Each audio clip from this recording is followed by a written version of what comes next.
The emergency signal tore through the silence of space like a scream in the darkness. Ambassador Tesheva stood before the transmission console, her crystalline body flickering with colors that showed her fear. Purple waves of distress rippled across her translucent form as she spoke into the recorder for what felt like the 100th time. This is Ambassador Tesheva of the Velhari Collective. We are dying. Our worlds are being consumed. Please, anyone who receives this message, we need help. We need soldiers. We need weapons. We need hope. Behind her, the viewing screen showed the horror that was destroying her people. The planet Velhar Prime, once a jewel of crystal spires and singing valleys, was now covered in a writhing black mass. The Krell swarm moved across the surface like a living shadow, dissolving everything it touched into raw biomass. Buildings melted. Forests disappeared. People screamed as they were absorbed into the growing tide of biological horror. Tesheva had watched 3 of her colony worlds die in the past month. Each time, the Krell came like a plague. Their bioships would descend from orbit, releasing spores that grew into nightmarish creatures. These things had no mercy, no reason, no purpose except to consume and spread. The Velhari had tried to fight, but their peaceful civilization had no weapons that could stop this enemy. Their defensive shields failed against the acid that dripped from Krell warriors. Their plasma rifles barely slowed the advancing swarm. The Galactic Council chamber behind her was filled with representatives from 100 worlds, and not one of them could help. They argued and debated while her people died. The Zentari Empire claimed their fleets were stretched too thin. The Morpheus Collective said they lacked the military strength. The Quinn Federation simply stated that fighting the Krell was suicide, and they would not waste lives on a losing battle. Council Chair Morpheus, a being of pure gas contained in an environmental suit, floated beside Tesheva. His voice was sympathetic but helpless. "Ambassador, we understand your pain, but the Krell swarm is unlike anything we have faced. They were created by the architects as a biological weapon. No one knows how to stop them. Then we will all die," Tesheva said quietly. Her colors shifted to a deep blue of despair. "First my people, then yours. The Krell will not stop until they have consumed everything." Admiral Krieg of the Zentari Empire slammed his fist on his console. The large reptilian warrior was covered in battle scars, but even he seemed afraid. "We are not cowards, but we are not fools either. The Krell have destroyed everything in their path for 300 years. Sending our fleets against them would be a waste of lives." Tesheva wanted to scream at them, to shake them, to make them understand, but she knew it was useless. Fear had paralyzed the galaxy. The great empires that ruled the stars had become too comfortable with peace. They had forgotten how to fight, how to sacrifice, how to protect those who needed protection. She returned to the transmission console and modified the signal. If the civilized galaxy would not help, then perhaps someone else would. She opened the broadcast to all frequencies, even those that were forbidden. The signal pushed beyond charted space, beyond the borders of known civilization, into regions that were marked as dangerous. One of those regions was the Sol System Quarantine Zone. 200 years ago, the Galactic Council had made first contact with a species called humans. The meeting had gone wrong in ways no one fully understood. There had been a war, brief but brutal. The humans fought with a savagery that shocked the galaxy. They used weapons that the Council considered barbaric. Nuclear bombs, chemical agents, kinetic strikes that shattered planets. And they fought not just with technology, but with a creativity that was terrifying.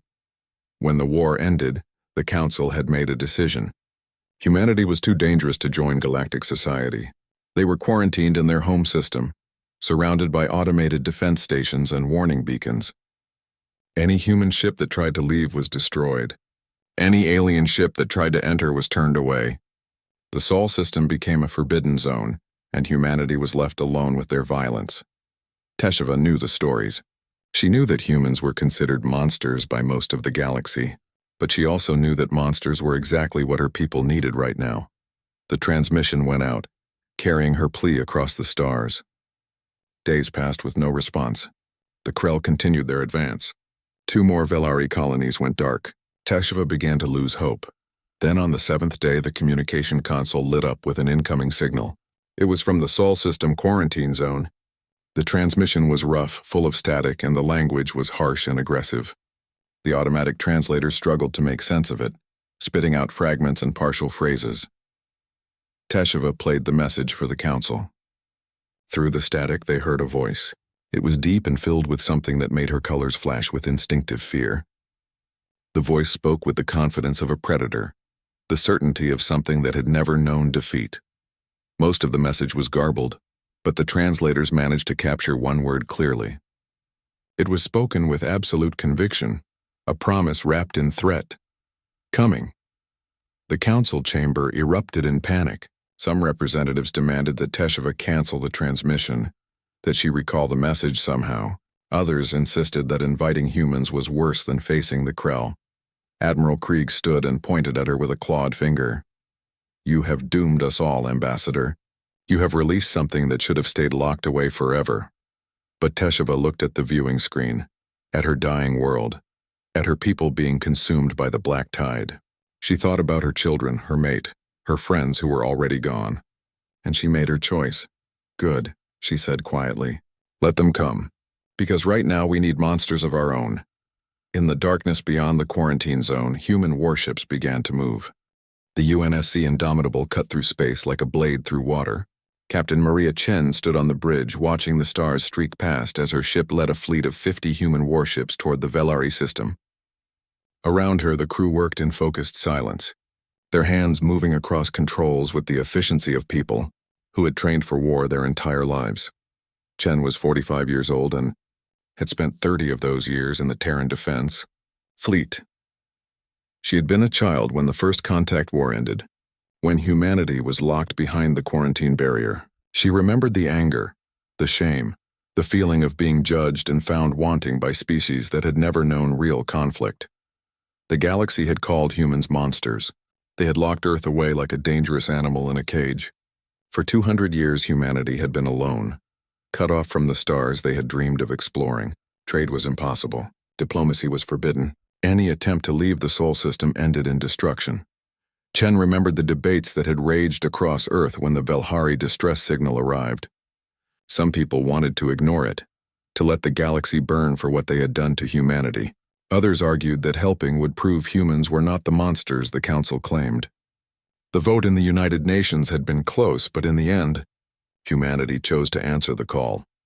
We're crossing the quarantine barrier in 60 seconds, Commander James Park announced from the tactical station. He was younger than Chen, barely 30, but he had the sharp mind of a born strategist. His fingers danced across his console as he monitored the fleet's formation. Chen nodded. She had expected the automated defense stations to fire on them, but they stayed silent. Either the Council had deactivated them, or they were too afraid to stop a human fleet. She suspected it was the latter. All ships maintain formation. We're about to meet our neighbors for the first time in 2 centuries. Let's make sure they remember it. The fleet emerged from faster-than-light travel at the edge of the Velhari system. The sensor screens immediately lit up with contacts. Krell bioships swarmed around the inner planets like flies on rotting meat. There were thousands of them, each one a twisted fusion of technology and living tissue. But Chen's attention was drawn to the space station in high orbit above Velhar Prime. It was beautiful, built from the same crystalline material as the Velhari themselves, and it was dying. Black tendrils of Krell growth crawled across its surface, eating through the delicate structures. Open a channel to the station, Chen ordered. A moment later, a face appeared on the main screen. Ambassador Tesheva looked exhausted. Her crystalline body flickered with dim, faded colors. When she saw the human ships, her colors shifted to something between hope and fear. This is Captain Maria Chen of the United Nations Space Command. We received your distress call. We're here to help. Tesheva stared at her for a long moment. Chen knew what the ambassador was seeing. A human face with forward-facing eyes, the mark of a predator. A military uniform covered in badges of rank and service. A ship bristling with weapons that the galaxy had tried to forget existed. Captain Chen, Tesheva said slowly, we are grateful for your response. But I must ask, do you understand what you're facing? The Krell swarm has destroyed everything in its path. They cannot be reasoned with. They cannot be stopped. Chen smiled, but it was not a warm smile. It was the smile of a wolf that had finally been let off the leash. Ambassador, humanity has been fighting wars since before we discovered fire. We've fought each other for thousands of years over land, resources, religion, and pride. We've built weapons designed to end civilizations. We've stared into the abyss of our own extinction more times than I can count. She leaned forward. The galaxy locked us away because they were afraid of what we are. Now you're about to see why. Park's console beeped urgently. Captain, long-range sensors are picking up the main Krell fleet. They're moving toward our position. Estimate contact in 2 hours. Good, Chen said. Park signaled the fleet. Formation Delta 7. Weapons free on my mark. Teshava's colors flashed with alarm. Captain, there are millions of bioships coming. Your fleet is only 50 ships. This is suicide. Chen turned back to the screen. Ambassador, humanity didn't survive by being reasonable. We survived by being too stubborn to die and too angry to quit. Now I suggest you and your people get behind our lines. We're about to teach the Krell what happens when you threaten something humans decide to protect. She cut the transmission and turned to her crew. Listen up, everyone. For 200 years, we've been trapped in our own system, told we were too dangerous for the rest of the galaxy. Today, we show them exactly what that danger looks like when it's pointed at the right target. The bridge crew erupted in cheers. These were people who had grown up hearing stories of the stars but never being allowed to see them. They were the children and grandchildren of veterans who had fought in the First Contact War. They carried the weight of 2 centuries of isolation and anger. Chen watched as the Krell fleet appeared on the long-range sensors, a massive wall of bioships stretching across millions of kilometers. They moved with the coordinated precision of a hive mind, confident in their power, certain of their victory. All ships, Chen broadcast to the fleet. We didn't come here to die. We came here to remind the universe what humans are capable of. Fire at will. 50 human warships lit up the darkness with weapons fire. Nuclear missiles streaked across space, leaving trails of brilliant light. Railgun rounds accelerated to relativistic speeds, hitting with the force of small asteroids. Laser batteries carved through bioships like hot knives through butter. The Krell had never faced anything like this. For 300 years, they had consumed species that fought with plasma weapons and energy shields. They had adapted to conventional galactic warfare. But humans did not fight conventionally. Chen watched as the first wave of Krell bioships exploded under the human assault. She felt no satisfaction, only grim determination. This was just the beginning. The real swarm was still coming.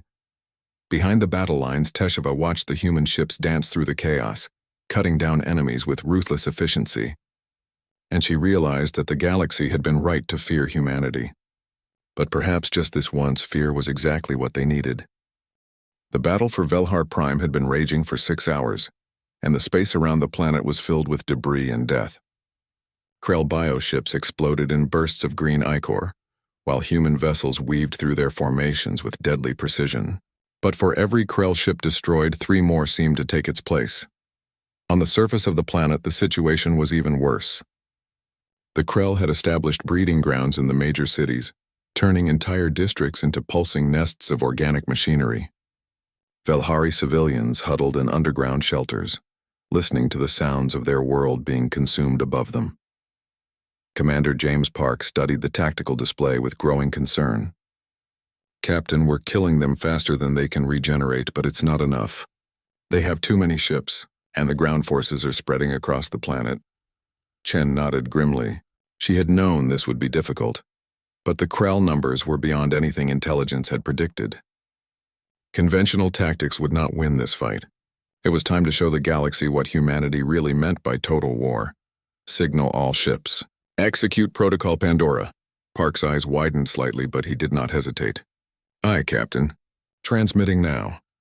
Across the human fleet, weapons officers opened sealed packages that had been carried in secret. Inside were weapons that humanity had developed during their darkest conflicts.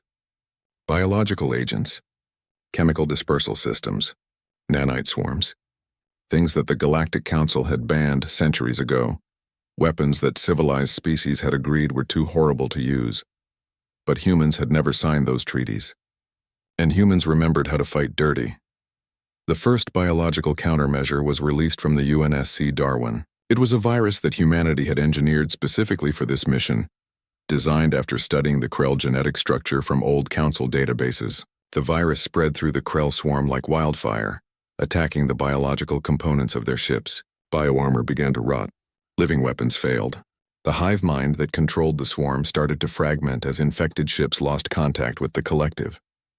Ambassador Tesheva watched from her station, her crystalline form flickering with colors that showed horror and awe in equal measure. They're using biological weapons. They're killing the Krell with a plague. Council Chair Morpheus appeared on her communication screen, his gaseous form roiling with agitation. What have you done, Ambassador? The humans are violating every convention of civilized warfare. They must be stopped immediately. Stopped? Tesheva felt anger surge through her, turning her colors to a sharp red. They're saving my people while you sit safely in your chambers and judge them. Where were you when my worlds burned? Where was your civilization when we called for help? She cut the transmission and turned her attention back to the battle. Part of her was disturbed by what the humans were doing. These weapons were brutal, designed not just to kill but to make death as efficient as possible. But another part of her, the part that had watched her people die, felt only gratitude. On the planet's surface, Marine Lieutenant Sarah Okonkwo led her squad through the ruins of what had once been a Velhari city. The Marines wore powered armor that made them look like walking tanks, each suit equipped with weapons, life support, and enhanced strength. They moved through streets that ran with acidic Krell secretions, environments that would kill any unprotected organic in seconds. Okonkwo's motion sensors detected movement ahead. A Krell warrior emerged from a collapsed building, standing 3 meters tall with claws that dripped venom. It was a nightmare of teeth and tentacles designed by ancient architects to be the perfect killing machine. The creature charged. Okonkwo raised her arm and fired her integrated flamethrower. The Krell screamed as it burned, thrashing in the flames. Her squad moved past it without pausing, heading toward the underground shelter where sensors indicated Velhari survivors were hiding. This is Lieutenant Okonkwo to any Velhari in Shelter 7-3. We're human Marines coming to extract you. Stay calm and follow our instructions. When they breached the shelter entrance, they found 200 Velhari huddled in the darkness, their colors dim with fear and exhaustion. They stared at the armored humans with terror, having heard nothing but horror stories about these violent creatures. Okonkwo removed her helmet, revealing a dark-skinned woman with kind eyes and a gentle smile. It's okay. We're here to help. Can you walk? The evacuation took an hour. The Marines had to fight off 3 Krell attacks while herding civilians toward the extraction point. When a child fell and could not get up, Okonkwo picked the small crystalline being up and carried her, all while firing her rifle one-handed at approaching enemies. In orbit, Chen watched as her ships executed the next phase of the operation. Human AI systems, carefully controlled and monitored to prevent them from becoming threats, launched cyber attacks against the Krell Hive network. These artificial intelligences had been developed during humanity's wars with each other, designed to infiltrate and destroy enemy systems. The Krell hive mind was powerful but not prepared for this kind of assault. Human AI slipped through its defenses like ghosts, planting viruses and logic bombs. Krell bioships suddenly turned on each other, their navigation systems compromised. The swarm's coordination began to collapse as the hive struggled to maintain control. Captain, we're receiving a transmission from the Krell Collective Consciousness, Park reported, his voice tight with tension. Put it through. A voice filled the bridge, speaking in a language that the translators rendered into something humans could understand. It was not one voice but thousands speaking in unison, a chorus of alien hatred. Humans, we know what you are. The architects warned us about your kind. You are the great threat. You are the reason we exist. Chen stood and faced the view screen. If you know what we are, then you know we will not stop. Leave this system now or we will destroy every single one of your ships. You have won this battle, the voice continued, but you have awakened something far worse. The main swarm comes. You cannot stop what is coming. You will drown in the tide. The transmission ended. Chen felt a chill run down her spine, but she did not let it show. Park, casualty report. 27 ships damaged, 5 destroyed. Estimated crew losses at 800. But Captain, we've eliminated 70% of the Krell forces in this system. The remainder are retreating. 800 dead. Chen felt the weight of those losses, but she could not afford to mourn yet. The battle was won, but the war was far from over. On the planet below, Okonkwo and her Marines delivered the last group of survivors to human medical ships. As the Velhari were led away to receive treatment, one of them turned back to look at the lieutenant. His colors shifted to a pale blue of gratitude. Why? He asked. Why do you fight for us? Your people owe us nothing. Okonkwo smiled sadly. Because someone has to. And because we know what it's like to be alone and afraid. In the medical bay, human doctors worked alongside the few remaining Velhari physicians, treating wounds with the same intensity they had shown in combat. They saved lives with the same ruthless efficiency they used to take them, proving that humanity's capacity for violence was matched only by their capacity for compassion. Ambassador Tesheva watched it all and finally understood what the galaxy had failed to see. Humans were not monsters. They were survivors who had learned to be dangerous because the universe demanded it, and right now, her people needed that danger pointed in their direction. 3 days after the battle, the human fleet held position at the edge of the Velhari system. Engineers worked around the clock to repair damaged ships while scientists studied the Krell remains they had collected. In the medical bays, the last of the wounded were being treated, both human and Velhari. Captain Chen stood in the interrogation chamber, watching through reinforced glass as her team examined a captured Krell bioconstruct. It was not a ship or a warrior, but something else entirely. A node of consciousness still connected to the greater hive mind through quantum entanglement. The creature pulsed with sickly green light, held in place by magnetic fields and biological stasis systems.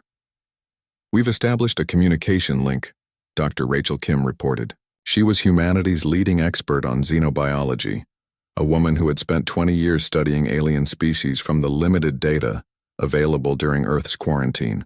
"It's not exactly talking, but we're getting data streams." Translating now, the voice that emerged was the same collective consciousness they had heard during the battle, but weaker, more fragmented. "Humans, you do not understand. We are not your enemy. We are your purpose." Chen leaned forward, speaking into the microphone. "Explain." The bioconstruct pulsed and images began to appear on the monitors around the room. They showed a galaxy millions of years ago, when the first intelligent species arose. The architects, beings of pure energy who had seeded life across countless worlds, guiding evolution, creating civilizations. "The architects made everything," the voice continued. "They built the foundations of all advanced life in this galaxy. They created the Velhari, the Zentari, the Morpheus Collective. Thousands of species, each designed to fulfill a role in their grand vision." "And the Krell?" Commander Park asked from his position beside Chen. "We were created as insurance.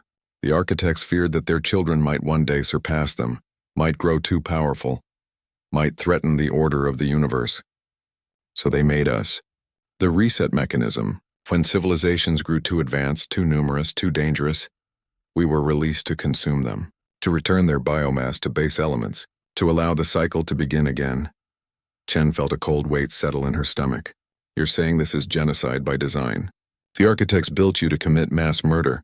We are tools. We do not choose. We were activated because the galaxy reached a threshold. But your arrival has changed the calculation. The hive mind detected you 3 days ago and activated additional protocols. You're the variable that was not supposed to exist." Dr. Kim pulled up more data on her screen. "Captain, the Krell genetic code contains markers that match with biological information in the old Council databases. The architects apparently left instructions embedded in Krell DNA, and there are references to humanity." The bioconstruct pulsed brighter. "The architects created humanity last, in secret, hidden in a remote system. They made you different from all other species. You were designed to fight, to adapt, to survive against impossible odds. You were their final creation, their failsafe against the failsafe. But they died before they could complete your integration into galactic society. That's why the first contact war went so wrong," Park said quietly. "The galaxy wasn't ready for us. We were supposed to be introduced carefully, but the architects were gone." Chen gripped the railing in front of her. "So the quarantine was not because we were dangerous, but because the Council instinctively recognized we were different. They were afraid of what they didn't understand."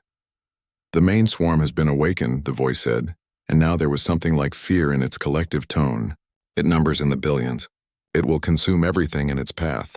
The architects designed it to be unstoppable, but they also designed humanity to stop it. That is why you exist. That is why you were made to be what you are." The transmission ended as the bioconstruct died, its connection to the hive severed. Chen stood in silence, processing what she had learned. Around her, the crew looked equally shaken.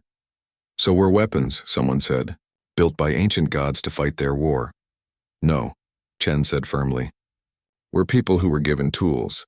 What we do with those tools is our choice. The architects might have designed us for war, but they're not here anymore.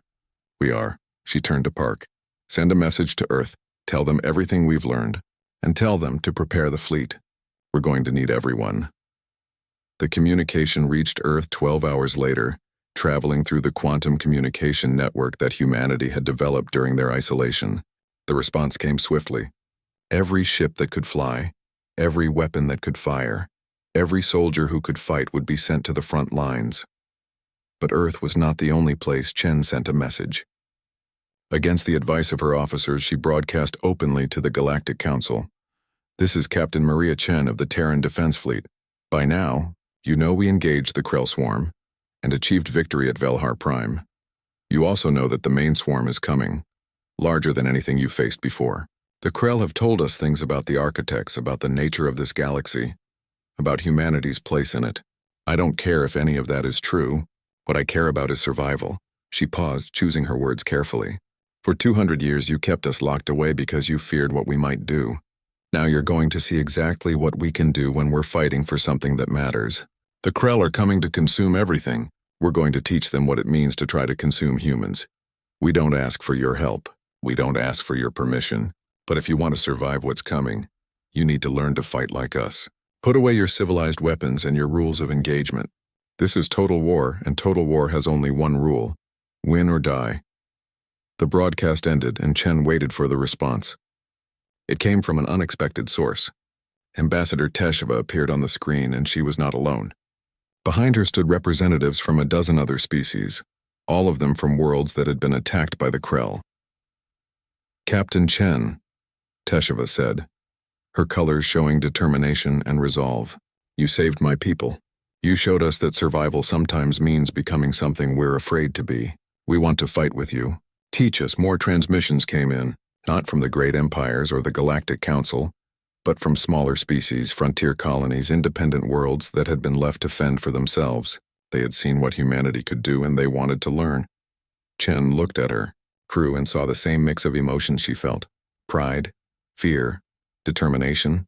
They were about to teach the galaxy how to wage war on a scale it had never imagined. All ships that want to join us, rendezvous at coordinates I'm transmitting now, Chen broadcast. Bring every weapon you have. Strip your ships down if you need to make room for more ammunition. And prepare yourselves.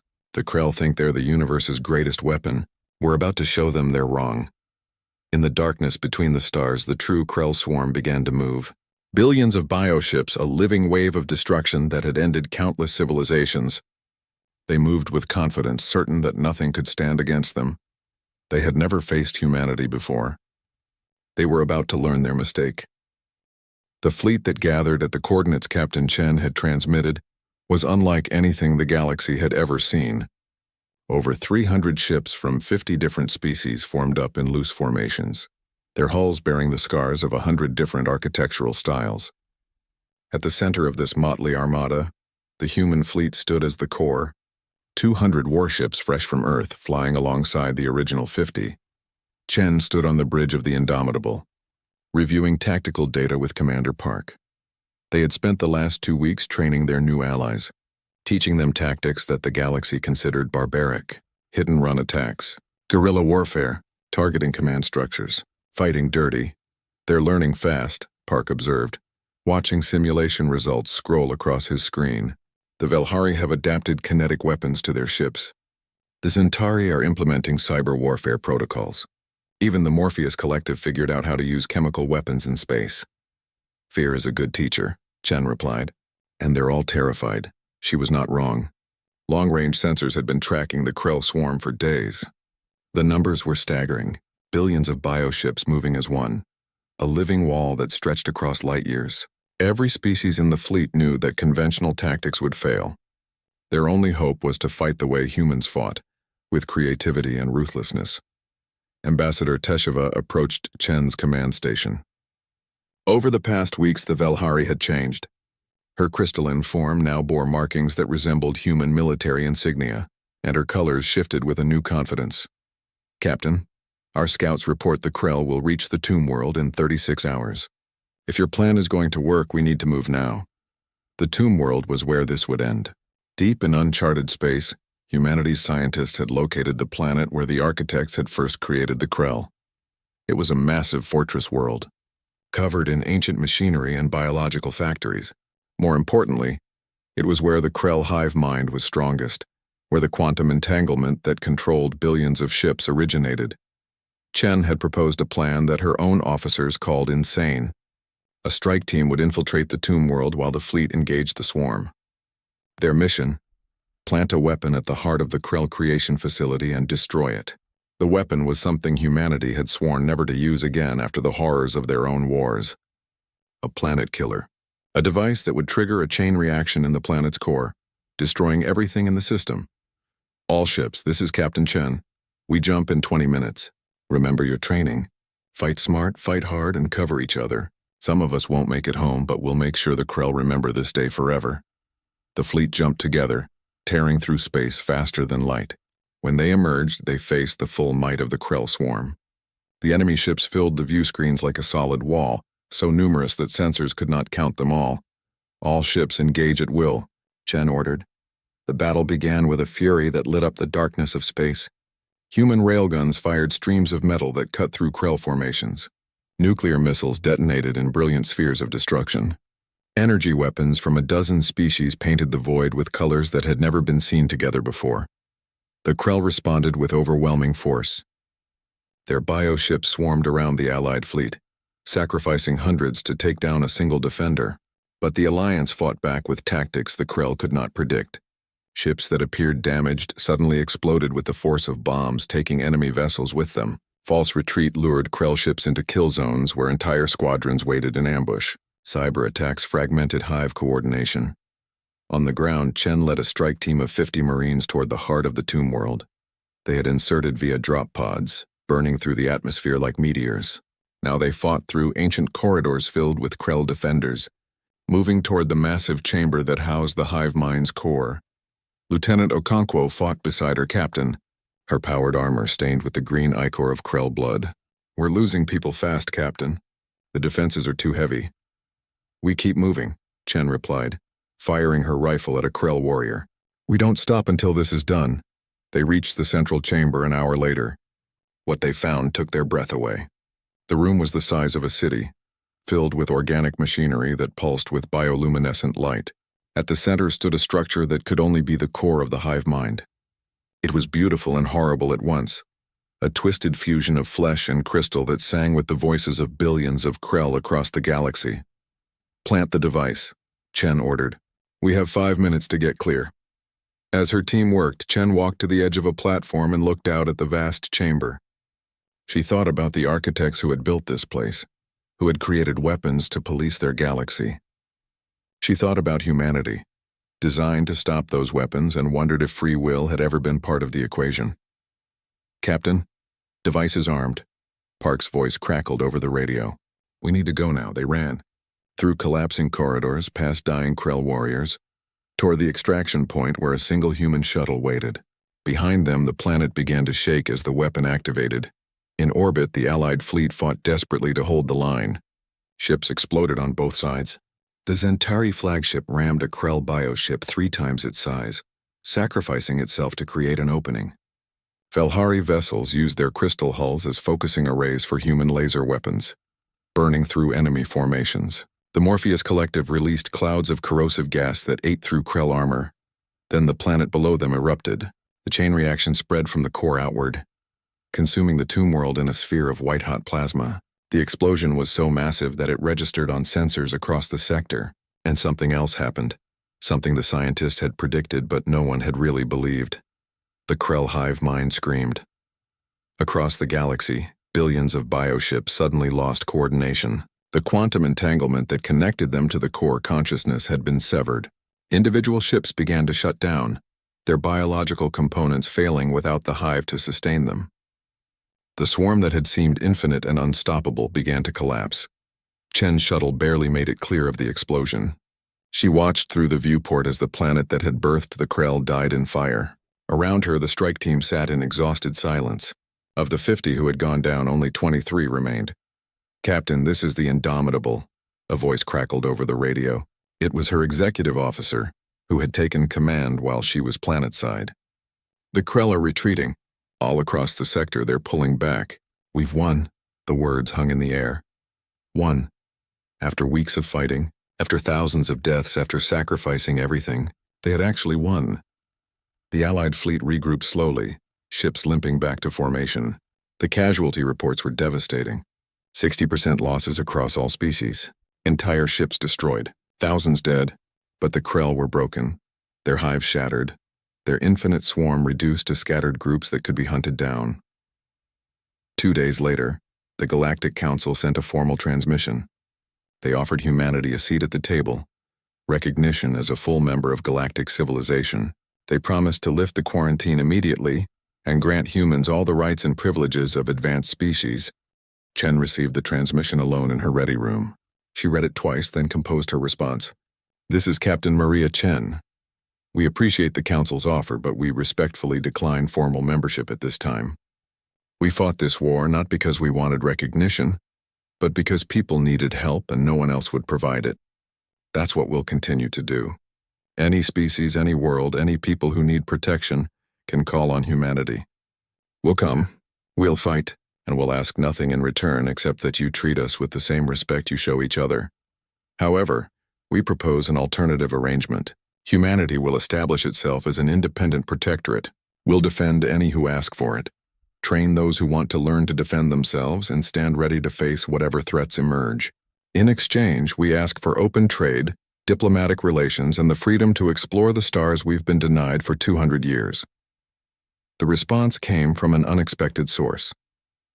Ambassador Tesheva, speaking on behalf of a coalition of species who had fought alongside humanity. Captain Chen, your proposal is accepted. We who have seen what you can do when fighting for others know that the galaxy needs humanity, not as weapons, not as monsters, but as protectors. We offer our friendship, our trade, and our gratitude. Chen smiled for the first time in weeks. She thought about Earth, about her home waiting at the edge of the galaxy. She thought about the thousands who had died to win this victory. And she thought about the future, about humans finally taking their place among the stars. On Earth, a memorial was being built, a massive structure of stone and metal that would bear the names of every human who had died in the war against the Krell. At its base, words were carved in every language humanity spoke. They answered the call, not for glory, not for gratitude, because someone had to. Chen stood and walked to the viewport, looking out at the stars. Somewhere out there, new threats would emerge. New wars would be fought, but humanity would be ready. They had proven that their capacity for violence was matched only by their capacity for compassion.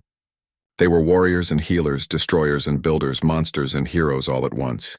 Captain, Park called from the bridge. We're receiving multiple distress calls from the frontier sectors. Pirate attacks, territorial disputes, resource conflicts. They're asking if we can help, Chen smiled. Plot a course.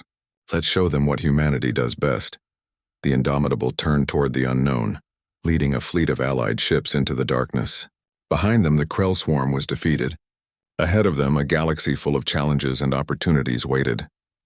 Humanity had finally come home to the stars, and the universe would never be the same.